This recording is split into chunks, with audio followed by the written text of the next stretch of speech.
Este audiolivro é uma produção independente. Se você ver valor no nosso trabalho, considere se inscrever no canal e deixar seu like. Para uma melhor experiência, tenha o texto em mãos e coloque seus fones de ouvido. Durante uma de minhas palestras, uma mulher da plateia comentou: "E as crianças de hoje se acham muito especiais. O que está transformando tantas pessoas em narcisistas? Sinto certa tristeza quando vejo como o termo narcisismo vem sendo usado. O Facebook é tão narcisista. Por que as pessoas acham que o que elas estão fazendo é tão importante? As crianças são tão narcisistas. É sempre eu. Meu chefe é narcisista demais. Ele se acha melhor do que todo mundo e está sempre rebaixando os outros." E enquanto os leigos usam narcisismo como um diagnóstico que serve para tudo, desde a arrogância até o comportamento rude, os pesquisadores e profissionais ligados à saúde física e mental estão testando a elasticidade do conceito de todas as formas imagináveis. Recentemente, um grupo de pesquisadores fez uma análise em 3 décadas de canções que chegaram ao topo das paradas de sucesso. Eles registraram uma tendência estatística significativa para o narcisismo e a hostilidade na música popular. Em consonância com a hipótese, encontraram uma diminuição expressiva do uso de nós e nosso, e um aumento do uso de eu e meu. Os pesquisadores também relataram um declínio das palavras relacionadas à solidariedade e emoções positivas, e um aumento das palavras relacionadas à ira, e comportamentos antissociais, como ódio e matar. 2 pesquisadores da equipe, Jean Tvenge e Keith Campbell, autores do livro Epidemia do Narcisismo, argumentaram que a incidência do transtorno de personalidade narcisista mais que dobrou nos Estados Unidos nos últimos 10 anos. Então é isso? Estamos cercados de narcisistas? Nós nos transformamos em uma sociedade de pessoas egoístas e pretensiosas, que só se interessam por poder, sucesso, beleza e em se tornarem importantes? Será que estamos com o ego tão inflado que acreditamos ser superiores mesmo quando não estamos contribuindo com nada relevante nem produzindo algo de valor? Se você é como eu, provavelmente estará refletindo um pouco e pensando: e sim. O problema é exatamente esse. Não comigo, é claro. Mas, em termos gerais, essa parece ser mesmo a situação. É reconfortante ter uma explicação, principalmente uma que faça com que nos sintamos melhor a respeito de nós mesmos e deposite a culpa nos outros. Na verdade, sempre que escuto pessoas usarem o argumento do narcisismo, ele geralmente vem acompanhado de um tom de desprezo, raiva e julgamento. Nossa primeira inclinação é curar os narcisistas colocando-os em seu devido lugar. Não importa se estou falando com professores, grandes executivos ou meus vizinhos, a reação é a mesma, e esses egocêntricos têm que saber que não são especiais, que não estão com essa bola toda, que não são os reis da cocada preta e que precisam descer do salto alto.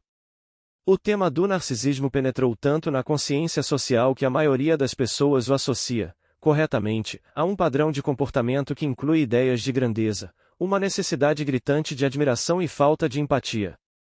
O que quase ninguém compreende é que todo nível de gravidade nesse diagnóstico está determinado pelo medo da humilhação. O que significa que não consertamos o narcisismo de alguém colocando a pessoa no lugar dela e lembrando-a de suas imperfeições e de sua mediocridade. A humilhação está mais para a causa desses comportamentos do que para a sua cura. Analisando o narcisismo pelas lentes da vulnerabilidade. Diagnosticar e rotular pessoas cujas batalhas são mais contextuais ou adquiridas do que genéticas ou orgânicas, com frequência, bem mais prejudicial do que útil para a cura e a mudança. Catalogar o problema colocando o foco em quem as pessoas são em vez de nas escolhas que elas estão fazendo deixa todo mundo isento. Que pena. Eu sou assim. Como acredito que devemos responsabilizar as pessoas por seus comportamentos, não estou falando aqui de culpar o sistema, mas de entender as causas para que seja possível lidar com os problemas. Costuma ser útil identificar modelos de comportamento e entender o que eles podem indicar, mas isso é bem diferente de ser definido por um diagnóstico, algo que, como mostra a minha pesquisa, geralmente aumenta o medo da vergonha e impede as pessoas de procurarem ajuda. Precisamos compreender essas tendências e influências comportamentais, mas considero mais proveitoso, e até mais transformador em muitos casos, examinar os modelos de comportamento pelas lentes da vulnerabilidade. Por exemplo, quando analiso o narcisismo sob esse ponto de vista, enxergo o medo da humilhação de ser alguém comum. Identifico o receio de nunca se sentir bom o bastante para ser notado, amado, aceito ou para perseguir um objetivo. Algumas vezes, o simples ato de humanizar problemas lança uma luz importante sobre eles, luz que muitas vezes se apaga no minuto em que o rótulo estigmatizante lhe é lançado. Essa nova definição de narcisismo traz muita clareza e ilumina tanto a fonte do problema quanto suas possíveis soluções. Consigo ver com nitidez como e por que cada vez mais pessoas se esforçam para tentar acreditar que são suficientemente boas. Percebo uma mensagem subliminar por todos os lugares dizendo que uma vida comum é uma vida sem sentido. E noto como as crianças que crescem num ambiente de reality shows, culto à celebridade e mídia social sem controle podem absorver essa mensagem e desenvolver uma visão de mundo completamente distorcida. O meu valor é dado pela quantidade de pessoas que curtem minhas postagens no Facebook ou no Instagram. Pelo fato de sermos todos suscetíveis à propaganda de massa que deflagra tais comportamentos, essa nova lente de observação remove a oposição nós versus aqueles malditos narcisistas. A vontade de acreditar que o que estamos fazendo tem importância é facilmente confundida com o estímulo para sermos extraordinários. É sedutor usar o parâmetro do culto à celebridade para medir a significância ou insignificância de nossas vidas. As ideias de grandeza e a necessidade de admiração parecem um bálsamo para aliviar a dor de sermos tão comuns e inadequados. Sim, esses pensamentos e comportamentos, no final, causam mais dor e levam a mais isolamento. Porém, quando estamos sofrendo e o amor e os relacionamentos estão pesando na balança, nós nos agarramos àquilo que parece nos oferecer maior proteção. Certamente existem situações em que um diagnóstico pode ser necessário para que o tratamento correto seja encontrado, mas todo mundo também pode ser beneficiado pela abordagem dos conflitos através das lentes da vulnerabilidade. Sempre é possível aprender alguma coisa quando consideramos as questões a seguir. 1. Quais são as mensagens e as expectativas que definem a sociedade em que vivemos? Como a cultura social influencia nossos comportamentos?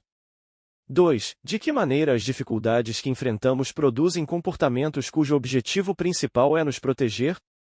3. Como nossos comportamentos, pensamentos e emoções estão relacionados à vulnerabilidade e à necessidade de um forte sentido de valorização?